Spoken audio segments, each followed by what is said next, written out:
आज का पुलाव तो उंगलियां चाटने लायक बना है। साक्षी बहू, बड़ा लाजवाब पुलाव बनाया है तूने। हाँ छोटी बहू, सच में आज पुलाव तो वाकई ही बहुत बढ़िया बनाया है। थैंक यू माँ जी। पिताजी, ये लीजिए, आप लोग और पुलाव खाइए। पूरा परिवार साक्षी के हाथ के बने हुए लाजवाब पुलाव की तारीफ करते हुए खाना खा रहा होता है। धीरे धीरे करके सब लोग खाना खा खाकर अपनी अपनी कुर्सियों से उठते हैं और अपने कमरे में चले जाते हैं। और अब आखिर में डाइनिंग टेबल पर साक्षी ही बचती है। बाप रे बाप, कितने सारे बर्तन जमा हो गए हैं। आज तो इन्हें धोते धोते मुझे रात के 1 बज जाएंगे। साक्षी डाइनिंग टेबल से सारे झूठे बर्तन उठाती है और उन्हें सीधा किचन में ले जाकर रख देती है और अब एक एक करके सारे बर्तन को धोने लगती है। बर्तन धोते धोते कब घड़ी में 10 से 12 बज जाते हैं, साक्षी को पता ही नहीं चलता। चलो, आखिरकार सारे बर्तन धुल गए, अब जाकर सो जाती हूँ। साक्षी की ये आए दिन की कहानी थी। सभी लोग रात का खाना खाकर अपने कमरे में सोने चले जाते थे और बेचारी साक्षी को हर रात देर तक बर्तन धोने पड़ते। कभी कभी तो लगता है कि मैं इस घर की बहू नहीं बल्कि कोई बर्तन धोने वाली हूँ। एक वक्त में ही कितने बर्तन जमा हो जाते हैं। बर्तन मांज मांज कर मेरे हाथ कितने रूखे हो गए हैं। साक्षी सारे बर्तन धोकर जैसे ही अपने कमरे में जाती है। ये क्या साक्षी, आज भी तुम इतनी देर से आई हो कमरे में? हमें एक दूसरे के साथ वक्त बिताने का मौका कैसे मिलेगा? कभी तो समय से आ जाया करो। अब तो मुझे भी नींद आ रही है। मैं तो चला सोने, अगले दिन मुझे ऑफिस भी जाना है। हाँ हाँ, तुम्हें तो ऑफिस जाना है और मुझे तो जैसे अपनी सहेलियों के साथ किटी पार्टी में जाना होगा। रोज सुबह 5 बजे से उठती हूँ और रात के 1 बजे तक काम करती हूँ, लेकिन कोई भी मेरी मदद नहीं करता। यहाँ तक कि रात के सारे बर्तन भी मुझे अकेले ही धोने पड़ते हैं। आप लोग तो सब खाकर उठ जाते हो, कभी खाने के बाद अपनी प्लेट देखते हो कि कितनी जमा हो जाती है। अरे तो डार्लिंग, इसमें इतना नाराज होने वाली कौन सी बात है? भाभी से कहकर थोड़ी मदद ले लिया करो। वैसे भी शाम को ऑफिस से लौटने के बाद वो आराम ही तो करती हैं। थोड़ी तुम्हारी मदद कर लेंगी तो क्या हो जाएगा? कह तो तुम बिल्कुल ठीक रहे हो। मैं कल ही जेठानी जी से इस बारे में बात करूंगी। अगले दिन पल्लवी जैसे ही ऑफिस से घर आती है तो सीधा साक्षी उसके कमरे में जाती है। अरे साक्षी, वैसे भी मैं तुम्हें बुलाने ही वाली थी। मेरे सर में बहुत दर्द हो रहा है, जरा एक कप चाय बना दो तो। भाभी, चाय तो मैं बना दूंगी, लेकिन उससे पहले आप मेरी एक बात सुनिए। मेरे आने के बाद आपने जब से ऑफिस जाना स्टार्ट किया है, तब से पूरे घर को मैंने ही संभाला है। यहाँ तक कि रात के सारे काम भी मैं ही करती हूँ। मुझे इससे कोई प्रॉब्लम नहीं है, पर मैं चाहती हूँ कि अब से रात के सारे बर्तन आप धो। पूरे दिन भर काम करके मैं काफ़ी थक जाती हूँ। मुझे भी तो आराम की ज़रूरत है, और वैसे भी ऑफिस से आने के बाद आप फ्री ही तो रहती हो। किसने कहा मैं ऑफिस से आने के बाद फ्री रहती हूँ? ऑफिस से आने के बाद भी मुझे अगले दिन के लिए प्रेजेंटेशन तैयार करनी पड़ती है। और एक बात बताओ, घर में रहकर तुम्हें कौन सा पहाड़ तोड़ना पड़ता है? दिन में तुम्हें 2 बार तो खाना बनाना होता है। अगर जरा से बर्तन की बात होती तो मैं आपसे मत्था पच्ची ना करती। कभी किचन में जाकर देखना कि कितने बर्तन जमा हो जाते हैं, लेकिन आप तो किचन में कदम भी नहीं रखती हो। बस आओगी तो बर्तन फैलाने के लिए। देख साक्षी, देवरानी है, देवरानी बनकर रहे। मेरी जेठानी बनने की कोशिश भी मत करना। इस बात पर हम दोनों की पहले भी काफी बहस हो चुकी है। और अगर तुम्हें इतना ही काम से दिक्कत है तो घर पर एक नौकरानी क्यों नहीं रख लेती? हाँ, मेरा पति तो जैसे पैसे पेड़ से तोड़कर लाता है ना, मैं तो नौकरानी रख लूंगी, पर उसकी जो सैलरी होगी वो आपको भी आधी देनी होगी। मैं क्यों दूं? काम में दिक्कत तुझे है, मुझे नहीं। खुद की बारी आई तो फौरन पैर पीछे कर लिए। चुपचाप से रात के सारे बर्तन धो देना, समझी? इतना कहकर साक्षी अपने जेठानी के कमरे से चली जाती है और अपनी देवरानी का ऐसा बर्ताव देख पल्लवी को काफी गुस्सा आता है। जरा इसके तेवर तो देखो, रत्ती भर की है नहीं और तेवर इसके आसमान छू रहे हैं। मैं भी देखती हूँ कि ये कैसे मुझसे बर्तन धुलवाती है। रात को सभी खाना खाने के लिए बैठते हैं। खाना खाने के बाद आज साक्षी भी बिना प्लेट उठाए अपने कमरे में जाने लगती है, जिसे देख शांति कहती है, अरे साक्षी बहू, ये झूठे बर्तन कौन उठाएगा? इन्हें उठा और ले जाकर धो दे। माँ जी, आज से रात के बर्तन धोने की जिम्मेदारी मेरी नहीं बल्कि आपकी बड़ी बहू की है। मैंने कहा ना, मैं रात के बर्तन नहीं धोऊंगी। अगर धुलवाने हो तो सुबह के बर्तन धुलवा देना। सुबह बर्तन ही कितने होते हैं? 2 प्लेट 2 चम्मच। अगर इतना ही बर्तन धोने का शौक है ना तो रात के बर्तन धो। मैं तुम्हारी कोई नौकरानी नहीं हूँ। घर में 2 बहू है, फिर भी घर के सारे काम छोटी बहू को ही करने पड़ते हैं। तो किसने कहा है करने को? तुम भी मेरी तरह बाहर जॉब क्यों नहीं कर लेती? मैंने तो तुम्हें मना नहीं किया कि तुम जॉब मत करो। तुम्हें तो बस आए दिन किसी ना किसी बात पर लड़ने का मौका चाहिए। उस दिन रिमोट की बात थी और आज ये रात के बर्तन की बात है। इतना कहकर पल्लवी अपने कमरे में चली जाती है और वहाँ साक्षी ने भी ठान रखी थी कि वो आज रात के झूठे बर्तन नहीं धोएगी। इसलिए साक्षी भी अपने कमरे में चली जाती है। वहीं डाइनिंग टेबल पर इतने झूठे बर्तन देखकर शांति का सर चकरा जाता है। रिंकी बेटा, इन बर्तनों को देख देख कर तो मुझे चक्कर आ रहे हैं। आज तू ही धो ले रात के बर्तन। ठीक है माँ।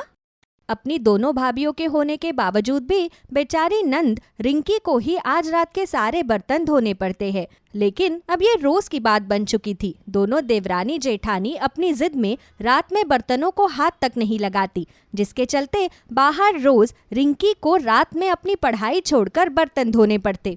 बस माँ, अब बहुत हो गया। 1-2 दिन का समझ में आता है, लेकिन अब हर रोज रात को बर्तन मुझे धोने पड़ते हैं। अब मैं पढ़ाई करूँ या बर्तन धोऊं? सही कह रही है मेरी बेटी। आखिरकार वो कब तक अपनी पढ़ाई का नुकसान करेगी और तुम दोनों तो अपनी हरकतों से बाज आओगी नहीं। इसलिए अब मैंने एक फैसला किया है। आज के बाद जो भी बर्तन में खाना खाएगा उसे अपने बर्तन खुद ही धोने पड़ेंगे। जो भी का मतलब? यानी कि मैं भी? हाँ, तुम कोई राजा हरिश्चंद्र थोड़ी ना हो जो तुम्हारे बर्तन धोने के लिए अलग से 10 दासी आएंगे। हे भगवान, ये क्या हो गया? मुझे तो बर्तन धोना बिल्कुल भी पसंद नहीं है और अब तो मुझे बर्तन धोने ही पड़ेंगे। बर्तन धोने के डर से पल्लवी अब कुछ दिनों तक बाहर से ही खाना खाती है।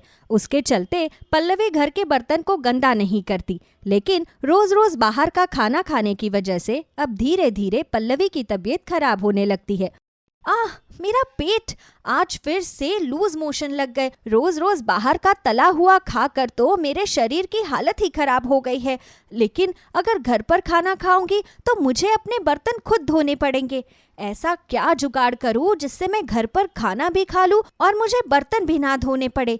पल्लवी इतना सोचने लगती है कि तभी उसे एक आइडिया आता है और वो जल्दी से दुकान से कई सारी पन्नियों को लेकर आती है। रात के समय सब जैसे ही खाना खाने के लिए बैठते हैं तो पल्लवी अपनी लाई हुई पन्नियों में से एक पन्नी लेकर अपने खाने की प्लेट, कटोरी, चम्मच और ग्लास को अच्छे से ढक देती है। अरे पल्लवी बहू, ये तूने बर्तनों को पानी में क्यों रख दिया? इन्हें क्या तू कहीं बेचने जा रही है? अरे नहीं माँ जी, बस आप देखते जाइए कि मैं क्या करती हूँ। पल्लवी पन्नी से ढकी गई प्लेट में खाना खाने लगती है और खाना खाने के बाद उन सभी बर्तनों में से उन पन्नियों को निकाल देती है, जिससे पल्लवी घर का खाना भी खा लेती है और उसके बर्तन भी गंदे नहीं होते। ये सब देख घर में सभी की आंखें और मुंह खुला का खुला रह जाता है। देखा, इसे कहते हैं हैक। खाना भी खा लिया और बर्तन भी गंदे नहीं हुए। इतना कहकर पल्लवी वहां से चली जाती है, जिसे देख साक्षी कहती है, इसे हैक नहीं बल्कि आलसपना कहते हैं मेरी जेठानी जी। बड़े बड़े आलसी देखे हैं, लेकिन आपके जैसा आलसी कोई नहीं इस दुनिया में। अब पल्लवी जब भी कुछ घर में खाती तो हमेशा बर्तनों पर इस तरह पन्नी लगाकर ही खाती, जिसे देख साक्षी कहती, जेठानी जी, इतना भी आलसपन ठीक नहीं होता है। भला अपनी खुद की प्लेट कटोरी धोने में कितना ही वक्त लग जाता है। इस तरह पन्नी पर खाना खाना सेहत के लिए अच्छा नहीं है। कल जब बीमार पड़ जाओगी ना, तब जाकर अकल ठिकाने आएगी आपकी। बीमार का तो पता नहीं, लेकिन मैं इतना तो जरूर जानती हूँ कि तू यही चाहती थी कि मैं बर्तन धोऊं और मैं ऐसा कभी नहीं होने दूंगी। हर रोज पन्नियों पर इस तरह खाना खाने की वजह से अब धीरे धीरे पल्लवी के पेट में इन्फेक्शन होने लगता है और आज पल्लवी के पेट का इन्फेक्शन इतना बढ़ जाता है कि वो पेट दर्द से बहुत बुरी तरह से तड़पने लगती है। आह, मेरा पेट! पल्लवी की ऐसी हालत देख सभी लोग जल्दी से डॉक्टर को बुलाते हैं। डॉक्टर भी पल्लवी का चेकअप करने के बाद उसे यही बताते हैं कि उसे पेट में इन्फेक्शन हुआ है।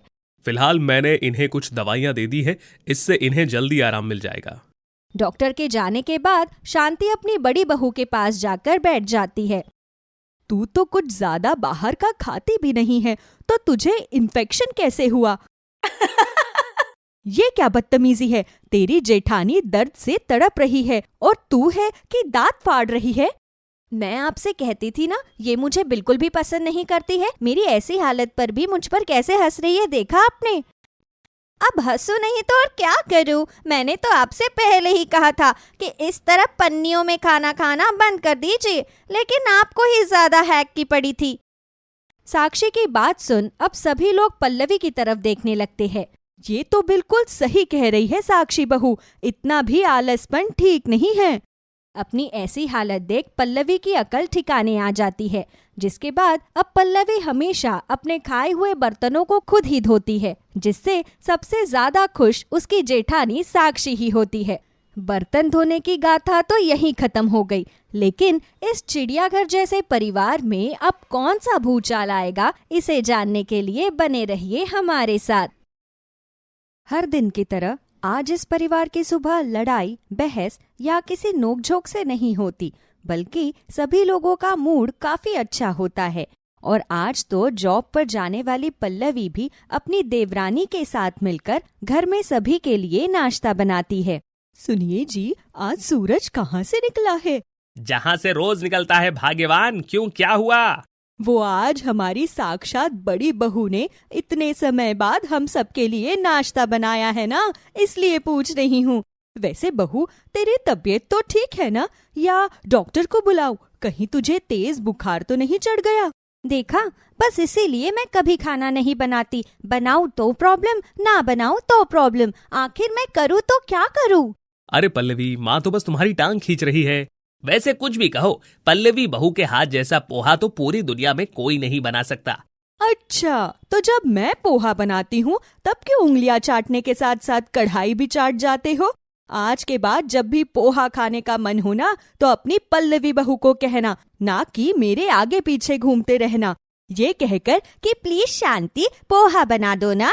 अरे मैं तो मजाक कर रहा था, तुम तो सच में गुस्सा मान गई। माना पल्लवी बहू पोहा काफी अच्छा बनाती है, लेकिन फिर भी तुम्हारे जितना अच्छा पोहा थोड़ी ना बना सकती है।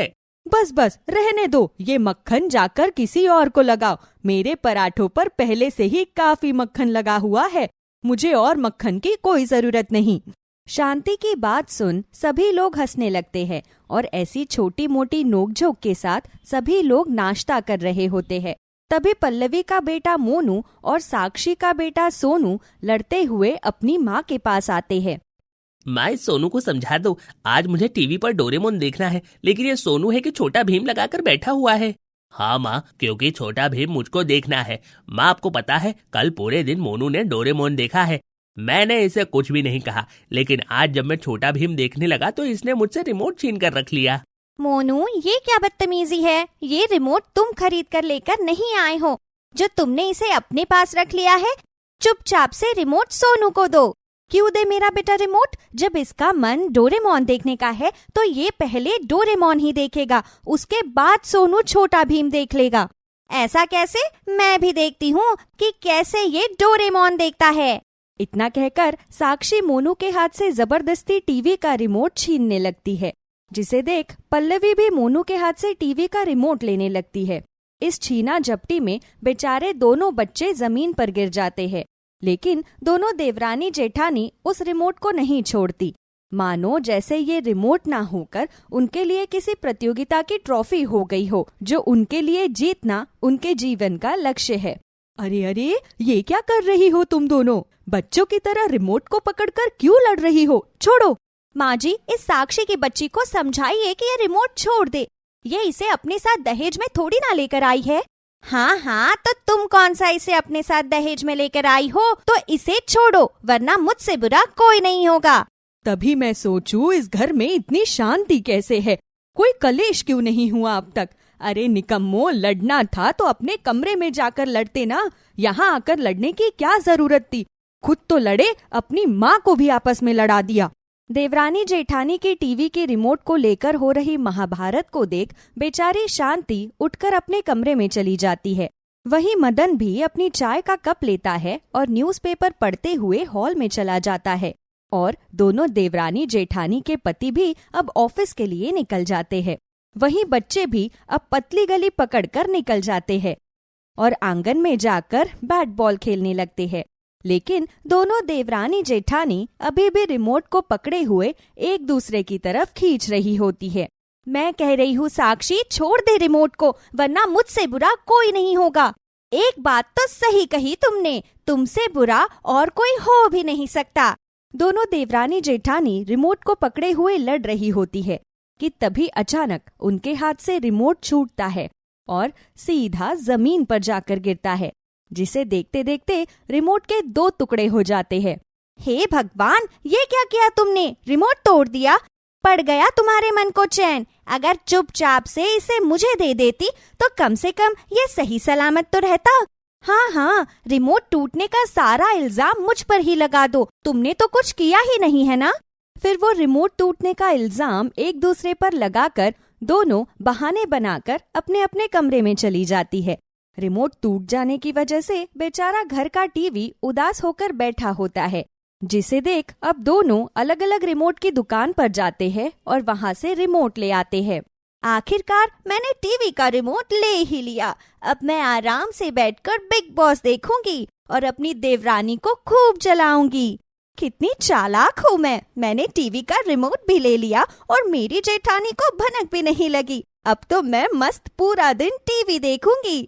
दोनों देवरानी जेठानी अपना लाया हुआ रिमोट अपनी अलमारी में छुपा देती है और अब मौका देखकर पल्लवी अपने रिमोट से घर का टीवी ऑन करती है और बिग बॉस देखने लगती है। अर्जुन को नॉमिनेट नहीं करना चाहिए था, ये तो मेरा फेवरेट कंटेस्टेंट था। अब मैं इसके बिना बिग बॉस कैसे एंजॉय करूंगी? पल्लवी आराम से बिग बॉस को एंजॉय कर रही होती है कि तभी वहां साक्षी आती है। मेरी जेठानी तो मुझसे भी 2 कदम आगे निकली, ये भी रिमोट ले आई और आराम से बैठकर बिग बॉस देख रही है। साक्षी अब जल्दी से अपने कमरे में जाती है और अपनी अलमारी से रिमोट निकालकर चुपके से टीवी का चैनल चेंज कर देती है, जिसे देख पल्लवी काफी हैरान होती है। अरे ये क्या, ये टीवी का चैनल अपने आप कैसे बदल गया? लगता है गलती से रिमोट पर मेरा हाथ लग गया होगा। पल्लवी अपने रिमोट से दोबारा से चैनल चेंज करती है और बिग बॉस देखने लगती है। वहीं साक्षी चुपके से फिर से एक बार और चैनल बदल देती है। ये क्या हो रहा है? ये चैनल बार बार अपने आप क्यों बदल रहा है? कहीं कोई टीवी में भूत तो नहीं आ गया? कितनी भोली है मेरी जेठानी, इसे तो पता भी नहीं है कि सब कुछ मैं कर रही हूँ। साक्षी काफी देर तक ऐसा ही करती रहती है, जिसके चलते पल्लवी परेशान हो जाती है और टीवी बंद करके अपने कमरे में चली जाती है। जिसके बाद अब साक्षी आराम से सोफे पर बैठकर अपने रिमोट से टीवी ऑन करती है और अपना मनपसंद सीरियल देखने लगती है। इन दोनों की शादी भी हो गई और मुझे पता भी नहीं चला।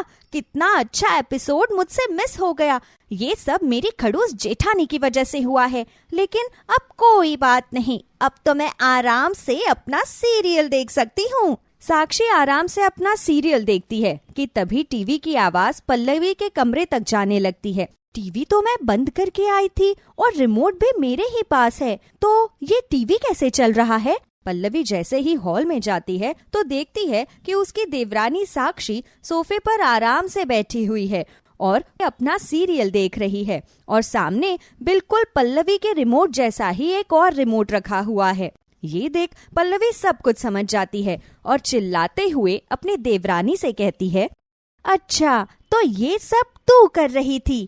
चलो थोड़ी तो अकल आई आप में, आपको पता तो चला कि ये सब कौन कर रहा था। तुझे जरा भी मेरी खुशी बर्दाश्त नहीं होती है ना? तू मेरी देवरानी है या कोई नागिन? अगर मैं नागिन हूँ तो तुम भी किसी गिरगिट से कम नहीं हो। बार बार अपने रंग बदलती रहती हो। तुम्हारी इतनी हिम्मत कि तुमने मुझे अपनी जेठानी और इस घर की बड़ी बहू को गिरगिट कहा? हाँ, तुमने बिल्कुल ठीक सुना है। मैंने तुम्हें मेरी जेठानी और इस घर की बड़ी बहू को गिरगिट कहा है, गिरगिट। दोनों देवरानी जेठानी में फिर से एक और बार रिमोट को लेकर महाभारत शुरू हो जाती है। और अब दोनों मिलकर घर को सर पर उठा लेती है। अब किसी बहस का तो कोई फायदा नहीं है। एक काम करते हैं, एक दिन मैं टीवी देख लूंगी और एक दिन आप देख लेना। अच्छा, एक तो मैं पूरा दिन जॉब की वजह से घर के बाहर रहती हूँ, शाम को आती हूँ और मुश्किल से 1-2 घंटे ही टीवी देख पाती हूँ। ऐसे तो तुम पूरा दिन टीवी देखोगी। तो किसने कहा है जॉब करने को? छोड़ दो ना जॉब। छोड़ो, इतने सालों तक मैंने इतनी पढ़ाई घर में रोटियां बेलने के लिए थोड़ी ना की है। तो फिर तुम क्या चाहती हो कि चित भी तुम्हारी और पट भी तुम्हारी? ये चित पट अपने पास रखो और चुपचाप से अपनी टीवी का रिमोट मुझे दे। क्यों दूं मैं अपना टीवी का रिमोट? क्योंकि मैं कह रही हूँ। हाँ, तुम तो कोई प्राइम मिनिस्टर हो ना कि तुम्हारी कही हुई हर बात मुझे माननी पड़ेगी। प्राइम मिनिस्टर ना सही, लेकिन इस घर की बड़ी बहू और तुम्हारी जेठानी हूँ, तो इस हक से तो तुम्हें मेरी बात माननी ही पड़ेगी। इतना कहकर पल्लवी साक्षी से रिमोट छीनने लगती है कि तभी एक बार फिर उन दोनों के बच्चे लड़ते हुए उनके पास आते हैं। मैंने कहा ना सोनू, इस बॉल को छोड़ दे, ये मेरी बॉल है, इससे तो मैं ही खेलूंगा। और पिछले हफ्ते जो तुम मेरे बॉल के साथ खेल रहे थे उसका क्या? मैंने तुम्हें कुछ कहा थोड़ी ना था। आज तो मैं ही इस बॉल से खेलूंगा। दोनों बच्चे एक दूसरे से बॉल छीनने लगते हैं और इसी छीना झपटी में उनके हाथ से बॉल छूटती है जो सीधा एलईडी स्क्रीन पर जा लगती है। बॉल लगने की वजह से एलईडी टूट जाती है। टीवी के टूटने की आवाज सुन मदनलाल और शांति अपने कमरे से बाहर निकलते हैं और टीवी को टूटा देख काफी हैरान होते हैं। हे भाग्यवान, 55,000 का टीवी तोड़ दिया। तुम दोनों को पता भी है अभी तक इस टीवी की ईएमआई भी पूरी नहीं हुई है और तुमने पहले ही इसका अंतिम संस्कार कर दिया। अरे, तुम दोनों बच्चों को क्यों डांट रही हो? जिंदगी में पहली बार तो इन्होंने कोई अच्छा काम किया है। जो कुछ भी हुआ अच्छा ही हुआ है। कम से कम अब इन दोनों में टीवी के रिमोट को लेकर कोई महाभारत तो नहीं चलेगी। ना रहा बांस और ना बजेगी अब कोई बांसुरी। इतना कहकर शांति और मदनलाल अपने कमरे में चले जाते हैं। वहीं अब देवरानी जेठानी अपना अपना रिमोट टेबल पर रख अपने अपने काम करने लगती है और इसी तरह आखिरकार जीत किसी की भी नहीं होती और दोनों के हाथ में ही ठेंगा लगता है। रिमोट की महाभारत तो खत्म हो चुकी थी, लेकिन क्या अब परिवार में कोई और नहीं महाभारत चलेगी या उससे भी बुरा कुछ होगा? इसे जानने के लिए बने रहिए हमारे साथ।